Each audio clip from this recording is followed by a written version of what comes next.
What happens when royalty walks into a studio expecting civility and walks out into chaos? When Prince Harry, the man who left the palace to find peace, sits down on The View, he doesn't know he's walking into a trap carefully set by one of television's most unapologetically outspoken voices. This wasn't supposed to be a confrontation. It was meant to be another calm interview about purpose, mental health, and redemption. But when Joy Behar is involved, peace doesn't last long.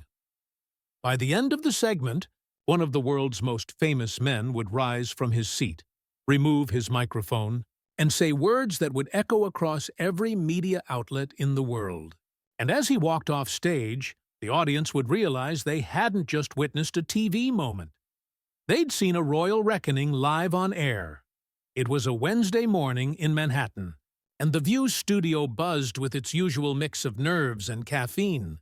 Assistants hurried between lighting rigs and cue cards. Producers whispered into headsets, and the audience filled the seats, clutching mugs emblazoned with the show's logo. They weren't just there for any guest.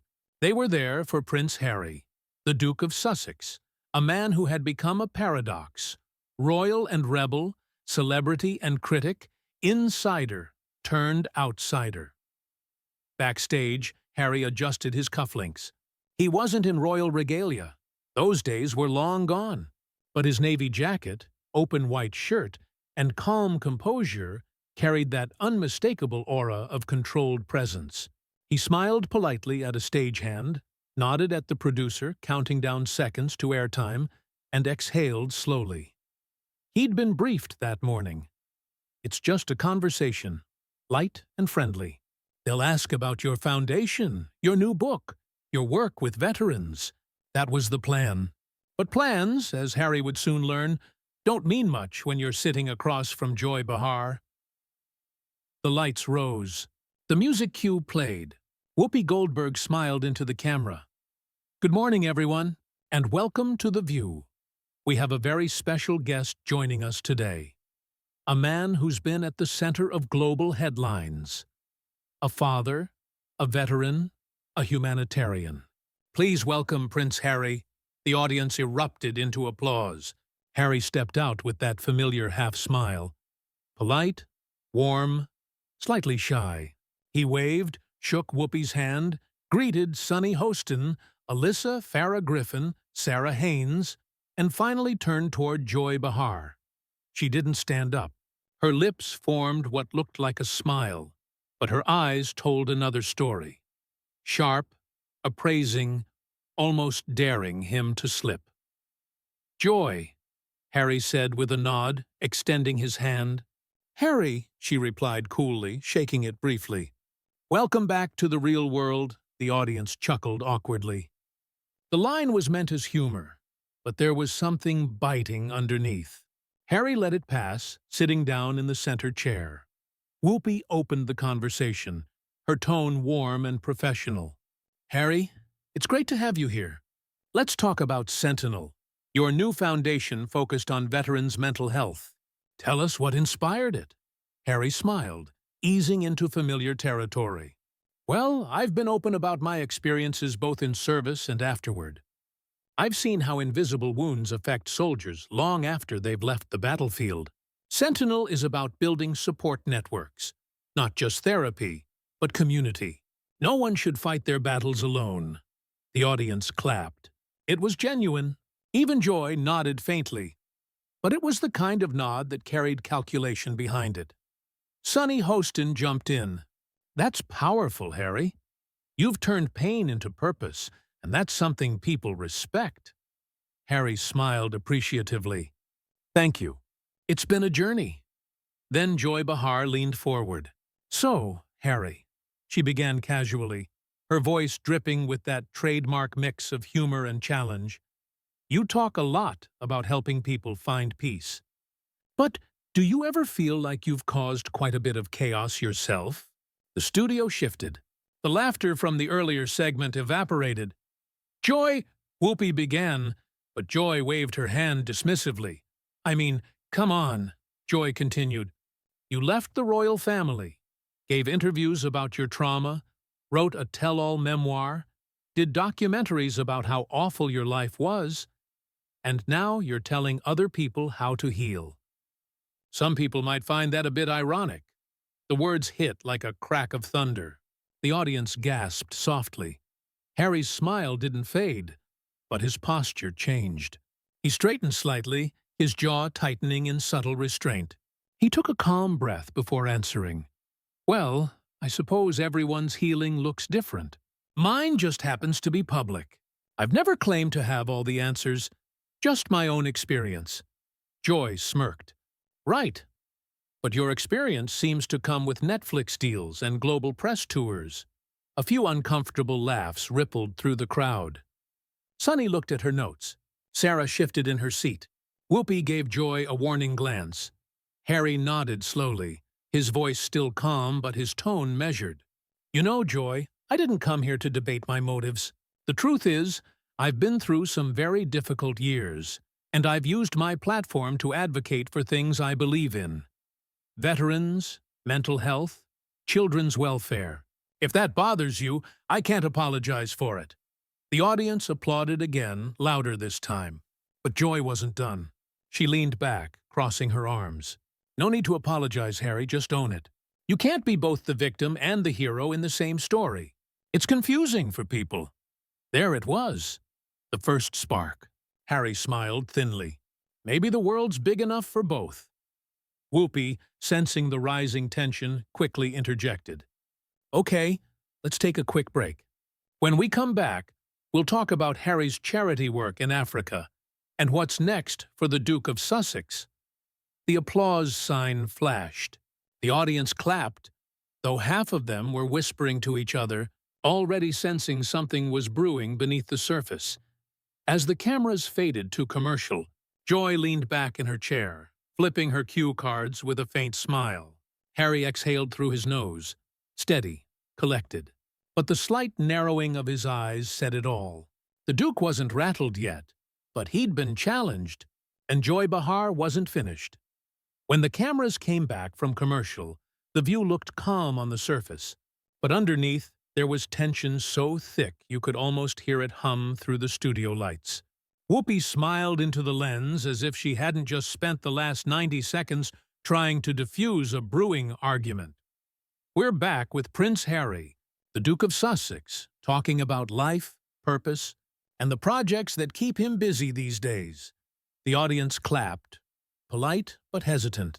Harry gave a small nod, maintaining that same calm expression. But his posture was straighter now, his eyes sharper, like a soldier quietly assessing the battlefield. Joy Behar leaned back in her chair, pen in hand, pretending to skim her cards. But everyone in the room knew what was coming. She wasn't finished. Not by a long shot. Sunny Hostin spoke first, trying to keep things positive. Harry, one thing people admire about you is your openness. You've talked about mental health, therapy, vulnerability. That's inspired a lot of men to do the same. What's the biggest lesson you've learned about healing? Harry smiled softly, grateful for the question. That it's never linear. Some days you're strong, some days you're not. But real healing happens when you stop pretending to be fine and just allow yourself to be human. I think that's something we all need more of. The audience applauded warmly. For a moment, it felt like the show might find its footing again. But Joy Behar didn't believe in letting things stay peaceful. So, speaking of being human, she cut in, her tone syrupy but sharp, do you ever regret airing so much of your private life? The book, the interviews, the documentaries? I mean, people have started to wonder if you've turned pain into a brand. The words dropped like stones. Harry turned toward her slowly. I'm sorry? Joy shrugged, smiling like it was harmless curiosity. Look, you've told your story, and that's your right. But at some point, doesn't constantly revisiting your trauma start to feel, I don't know, profitable? A low murmur ran through the audience. Whoopi visibly tensed. Sunny's smile froze, and Sarah Haynes pressed her lips together as if she'd just bitten into a lemon. Harry blinked once, twice. When he finally spoke, His voice was even, almost too even. I think there's a difference between exploiting pain and transforming it into purpose. Joy, I've used my experiences to advocate for others. If that offends you, I can live with that. The audience clapped, tentative but supportive. Joy tilted her head. Oh, I'm not offended. I'm just asking, do you think maybe your story has overshadowed the causes you claim to care about? Sometimes it seems like it's all about you. Harry inhaled slowly through his nose, his jaw tightening. I talk about my story because it connects to the causes. That's the point. People who've been through trauma need to see that it's possible to rebuild. I'm not trying to center myself. I'm trying to humanize the conversation. Joy smirked, pen tapping against the table. Right. But you understand why people see that as hypocrisy, right? You say you want privacy, but then you do podcasts, books, and TV specials about your private life. Which is it? The crowd reacted audibly this time. Gasps, whispers, an uneasy shuffle of bodies. Harry's patience was thinning, but he still kept his tone composed, almost disarmingly calm. Joy, privacy isn't about silence. It's about control. I choose what to share and when. That's not hypocrisy. That's boundaries. The audience broke into applause. Loud, sustained applause. Joy's expression faltered for a second, but she recovered quickly, laughing like it was all a game. Fair point. I just think some people miss the old-fashioned royals, you know. Dignified, quiet, not doing Netflix specials. Harry chuckled softly, but there was no humor in it. And some people miss the old-fashioned journalists, the ones who listened before they judged. That landed like a punch. The audience erupted in cheers and gasps. Even Alyssa Farrah Griffin covered her mouth, trying to hide a grin. Whoopi tried to steer the segment away. Okay, let's not turn this into a debate. But Joy was already speaking over her. Oh, I'm not judging, Harry. I'm just asking questions. You're the one getting defensive. Harry turned to her fully now, his voice still calm but edged with steel. I've been asked the same questions for years, usually by people who don't want answers, just headlines. But if you think standing up for myself is being defensive, then maybe that says more about how you approach interviews than it does about me. The room went silent. Whoopi glanced toward the control booth. The director's hand hovered over the cut-to-break button, but the tension was too magnetic. No one dared move. Joy's smile hardened. You've got quite a temper for someone preaching mindfulness. Harry leaned forward slightly, his tone still polite, but the softness was gone. No, Joy. I've got boundaries. For someone who's been attacked for years by people who mistake cruelty for journalism. The studio exploded in applause. Even some of the crew clapped instinctively before realizing their microphones might pick it up. Whoopi finally cut in. Okay, we're taking a quick commercial break. We'll be right back. The music swelled, cameras cut away, but the damage was done. Harry sat back, exhaling slowly. His face composed, but his eyes burning. Joy crossed her legs, smiling tightly, flipping through her cards like she'd just won something, when in reality, she'd only managed to push a prince one step closer to walking away. When The View came back from its second commercial break, the tension in the studio felt different. Heavier, almost electric. The audience had sensed it. The crew had felt it. And Whoopi Goldberg, the veteran moderator who'd seen everything daytime TV could offer, looked like she was silently praying for smooth sailing. But Joy Behar wasn't done steering into the storm. The segment resumed with Whoopi's steady professionalism. We're back with Prince Harry, discussing his foundation work, mental health advocacy, and family life here in the U.S. Family life. That phrase hung in the air like a spark near gasoline. Joy smiled faintly. Yes, family, she said, leaning forward. Harry, you've spoken so much about your new life in California. The peace, the freedom, the privacy. But how's all that working out? Harry blinked, slightly caught off guard. I'm not sure what you mean. Joy tilted her head. Well, it's just, the tabloids you say traumatized you. They're still running stories. You left the monarchy, but you're still in headlines every week. At a certain point, doesn't that suggest maybe the problem isn't them? Maybe it's you. The audience gasped audibly. Whoopi's eyes widened. Joy, she warned softly. But Joy just kept going, her smile bright and unflinching. Harry took a deep breath, his voice still calm but firmer now. I didn't create the obsession, Joy. I've lived with it. The difference now is that I have a voice and a choice. Oh, come on, Joy interrupted, waving her hand dismissively. You chose to be in the public eye. You do documentaries, you give interviews, you publish books. Then you say you want privacy. It's contradictory. You can't have it both ways. Harry's expression shifted. That famous calm, that royal restraint, was still there. But beneath it, a flash of something raw appeared. Not anger exactly. Disappointment. I think you misunderstand what privacy is, he said, looking her directly in the eye. It's not about hiding. It's about control. About not letting other people weaponize your life for profit. Joy smirked. So you left one institution for another, traded the palace for Netflix. Forgive me if I'm not seeing the moral evolution here. A wave of murmurs rolled through the audience. Sonny Hostin shifted uncomfortably. Sarah Haynes was staring down at her cards. Whoopi raised her hand, trying to regain control. Joy, let's keep this respectful. But Joy wasn't listening. Let's be honest, Harry, she pressed on, her tone turning colder. You talk about compassion and mental health, but isn't all of this just one long therapy session for the cameras? It's like watching a royal reality show. The studio air froze. Even the camera operators hesitated, unsure whether to zoom in or pull back. Harry leaned forward slightly. His voice was calm, dangerously calm. You're mocking therapy now? That's brave, Joy. There are veterans watching this show who fought to stay alive because someone encouraged them to speak.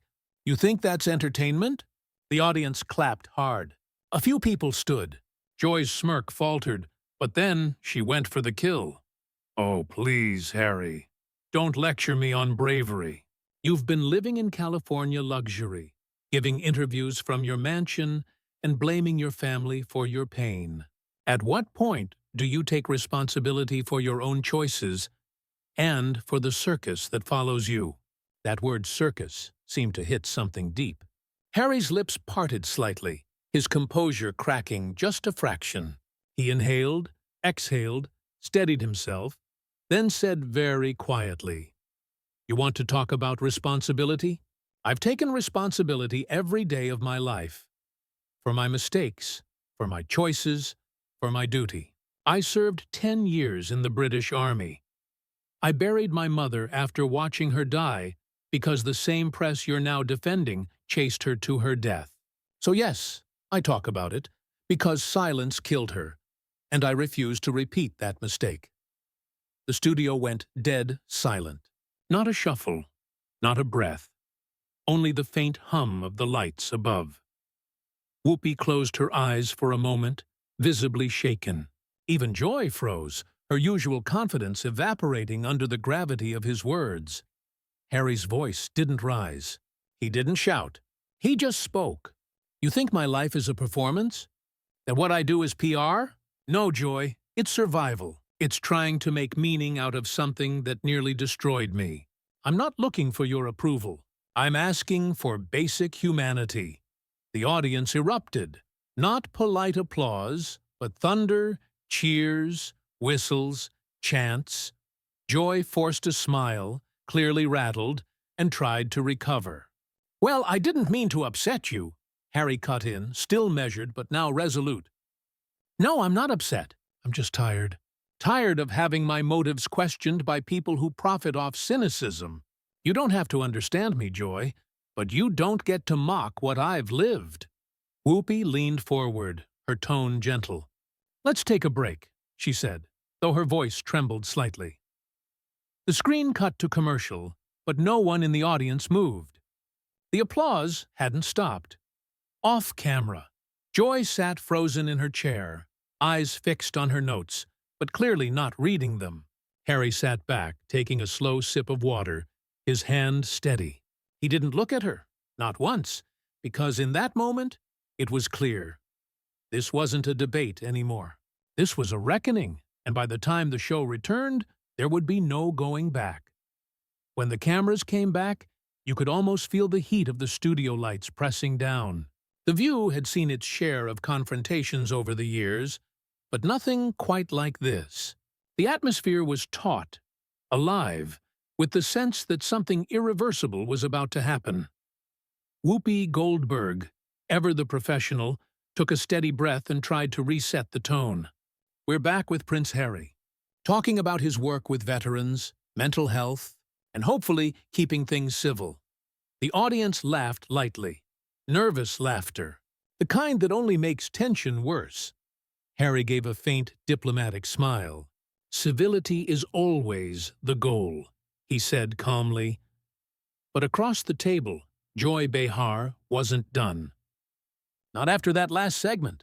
Not after being humiliated on her own show. She leaned forward slightly, resting her chin on her hand. The picture of casual curiosity, though her eyes told a different story. Harry, can we talk about Meghan for a second? The air changed again. Even the camera operators stiffened. Harry's expression didn't move, but something behind his eyes flickered. Sure, he said cautiously. If we can keep it respectful. Joy smiled. Of course, always respectful. I just think people are curious about how she's doing.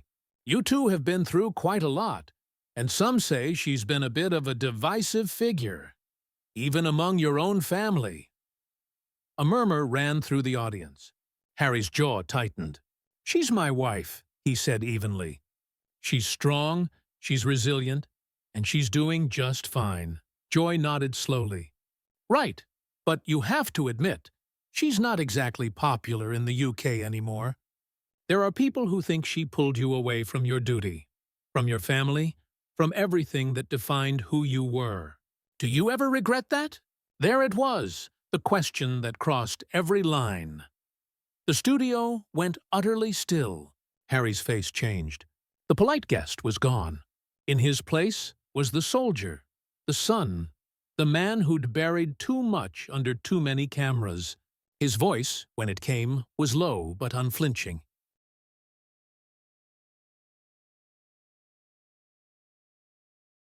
You're asking if I regret loving my wife. Joy raised her eyebrows. I'm just asking if you regret how it all happened.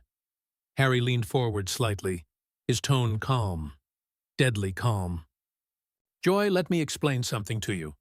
I didn't leave my family. I left an institution that valued image over empathy. I left a system that chewed people up for headlines. And I didn't follow my wife. We walked away together, because peace is worth more than protocol. The crowd broke into applause. A few people even stood. But Joy, embarrassed now, pushed harder. Come on, Harry. You talk about peace, but you've spent the last few years giving interviews, criticizing the royal family, the press, your own father. At what point do you stop blaming everyone else? That was it. The crack in his composure finally appeared. Not anger, but something colder. He nodded once, slowly. You're right, he said quietly. It's easy to say, stop blaming others, when you've never had your entire life turned into a public punching bag. When every trauma you've ever lived through becomes tabloid entertainment. Joy opened her mouth, but he didn't let her speak. His voice grew firmer. I've watched people like you reduce real pain to sound bites. You don't ask questions, you provoke. You don't listen, you wait to pounce. And then you call it journalism, the audience roared. Applause thundered through the studio. Joy flushed crimson. Excuse me, I've been doing this job for 30 years. Harry stood up. The sound of his chair scraping across the floor silenced everything. I'm sure you have, he said. But maybe, somewhere along the way, you forgot that the people sitting in this chair are human beings. not ammunition. The studio froze. Whoopi looked stunned. Sunny put her pen down. Alyssa's eyes widened. Sarah Haynes covered her mouth. Harry reached up, unclipped his microphone, and held it loosely in one hand. His voice softened again. Not angry, not raised, just steady. Final. I came here to talk about service, purpose, family. Not to defend the existence of my wife. Not to justify my happiness. I've dealt with enough cruelty for one lifetime, and I won't sit through more of it for the sake of your ratings. The audience erupted again, clapping, cheering, shouting his name. Go, Harry, someone yelled. You tell her. Joy tried to recover. You're walking away. That's what you do when it gets hard. Harry turned back, his expression composed, but icy. No, Joy. That's what I do when it gets toxic. He placed the microphone gently on the table, gave Whoopi a respectful nod, and walked toward the exit with the quiet authority of a man who'd fought bigger battles than this one. The cameras followed him as he disappeared backstage. The audience gave him a standing ovation, the kind that drowned out everything else. Joy sat there frozen, staring down at her cards. For the first time in a long time, she had no words. Whoopi cleared her throat softly. We'll be right back, she said, her voice tight. The broadcast cut to commercial, but everyone in that studio knew the moment was already immortal. By the next morning, the clip would dominate every social feed, every entertainment headline, every morning show recap. Prince Harry walks off The View after heated exchange with Joy Behar. And in every replay, one thing stood out, not Joy's smirk, not the applause, but the look in Harry's eyes as he left. Calm, steady, and done. He hadn't stormed off. He hadn't snapped. He'd simply drawn a line, the one every decent person wishes they could draw when pushed too far. And as the credits rolled that day, the View audience didn't just see a prince walking away from a talk show, they saw a man reclaiming his dignity. One final, graceful step at a time. If you think this was one of the most intense talk show moments ever caught on camera, let us know in the comments below. Do you think Harry did the right thing by walking out, or should he have stayed and fought back? Tell us what you would have done. And if you enjoy stories where truth meets tension and dignity wins in the end, hit like, subscribe, and turn on notifications so you never miss our next deep dive into television's most unforgettable confrontations. Because sometimes, the calmest exit makes the loudest statement.